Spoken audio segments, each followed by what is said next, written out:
అందరికీ శుభోదయం. నా పేరు గుణలక్ష్మి. నా పేరు అమీద. ఇప్పుడు మనం కనుమ పండుగ గురించి నేర్చుకుందాం.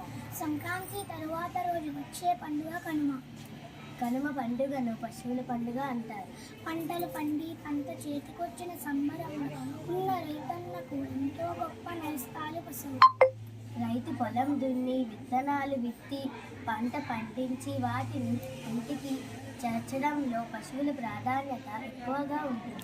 పశువుల పేడ పొలానికి మంచి ఎరువుగా సహాయపడుతుంది. నిజానికి ఇలాంటి సేంద్రియ ఎరువులు ఉపయోగించి పండించే పంటలు దిగుబడి మరియు రుచులు కూడా అద్భుతంగా ఉంటాయి. ఇలా అన్ని విధాల రైతుకు పశువులకు మధ్య అనుబంధం ఎంతో దృఢమైనది.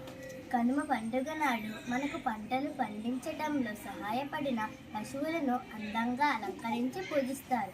ధన్యవాదాలు.